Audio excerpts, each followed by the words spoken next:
to our attention. Eckerd's offices are located at 8550 Ulmerton Road, which is in the city of Largo. It's just to the east of here at the intersection of Starkey and Ulmerton Road. We learned that Eckerd has been having children who were removed from their homes because of abuse or neglect, and who should have been placed in the care of a family member or foster care live at Eckerd's administrative offices. Apparently, from the best information we have right now, Eckerd has about 60 to 70 children who are in what's called a night-to-night status, where they don't have housing for them, so they move them to a different place to sleep every night. Some of the kids Eckerd cannot place at all, even in some of these night-to-night locations, are housed at their administrative offices, and the best information we have is on average they're housing about 6 kids a night in those offices. The children sleep on cots, or some cases they sleep under the desks.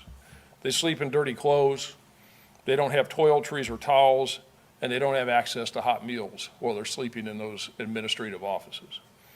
The Largo Police Department has responded about 30 times to Eckerd's offices over the last month at all hours of the day and night, because the children sleeping and living are disruptive, causing problems with the staff, and running away from the offices. The conditions in which these children have been living at Eckerd's offices, frankly, is disgusting and deplorable. The conditions are as bad or worse than the living conditions from which the children were removed when we investigated the conditions at the children's homes. Children have received physical injuries while living at Eckerd offices.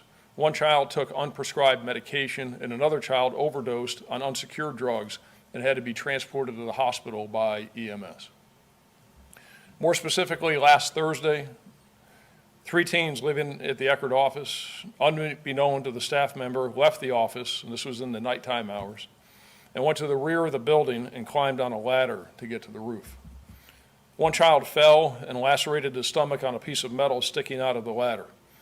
The children flagged down a police officer who was in the area, and the injured child had to be transported to the hospital by ambulance. Last Friday, children who Eckerd had living at their offices had their medication being stored unsecured in a conference room. One of the kids living there got access to the medication that was not his, and another overdosed on his own medication because it was unsecure, and he too had to be transported to the hospital by ambulance. These night-to-night placements have also led to Eckerd placing children in unlicensed facilities for the night. In one situation, a child was being transported by an employee of one of these unlicensed facilities, and the kid was in a car, and there was an unsecured gun in the car that the kid got access to.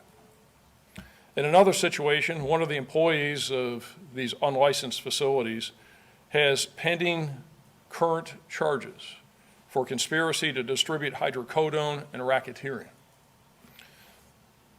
So yeah, they put a drug trafficker in charge of vulnerable kids. Based upon all of what we have recently uncovered about the conditions at Eckerd's administrative offices and their treatment of children in their care, I believe the situation created by Eckerd constitutes child abuse and neglect, and as such, the Pinellas County Sheriff's Office is commencing a criminal investigation of Eckerd Connects Community Alternatives and its senior management. A corporate entity can be charged with a crime, and Eckerd as an entity and senior management individually are the subjects of our investigation regarding child abuse and neglect. But the scope of this investigation may expand as we move forward in the